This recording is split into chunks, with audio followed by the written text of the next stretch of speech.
Top 5 things to look at when researching a freight agent program. Number 1, how long have they been in business?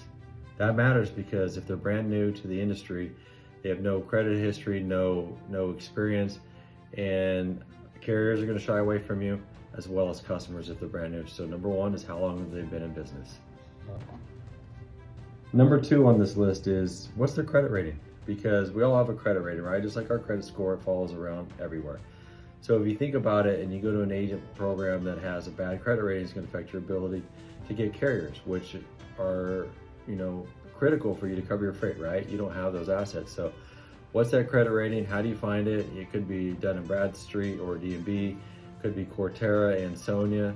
Look at Truck Stop. A lot of these places share what that rating is. So do your research, figure out that if they have good credit. How quickly do you get paid and how quickly does your carriers get paid? They're both important for different reasons. Number 1 for you is how quickly are you going to get paid, because that's cash flow for your business, especially if you're starting out or if you're making a transition to a new one. You need that cash flow to pay your bills as well.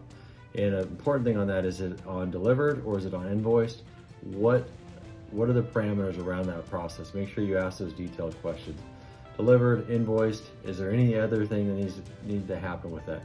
And then the second part of that equation is how quickly do they pay your carriers?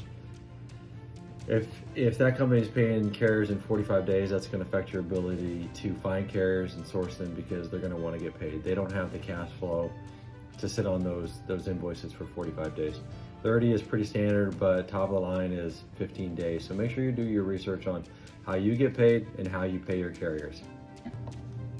Number 4 on my list today is, will they let you talk to existing agents?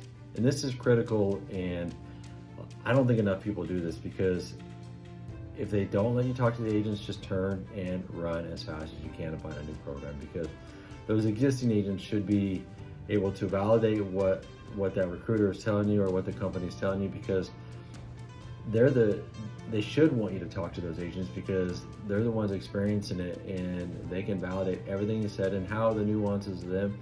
And maybe the company's actually underselling themselves, but the agent's like, hey, they're great at this. So make sure you're able to talk to existing agents. Number 5 on that list, are there any hidden fees? When doing your research, it's not just about the percentage that they're going to pay you, but are they going to charge you for a TMS or Truck Stop or DAT or an onboarding platform, or just any other fees that they may throw at you? Make sure you're asking those questions. So are there any hidden fees? Is there anything that I have to pay for? Let's say they're paying you 70%. Okay, that's great, but if they're getting you for $500, or even I've seen up to $1,000 a month in those tech fees, that's really going to affect your percentage, and that final number really depends on how much margin you're moving on a monthly basis. So make sure you ask those questions, any hidden fees. So thanks for following along. Top 5 things when researching an agent-based program.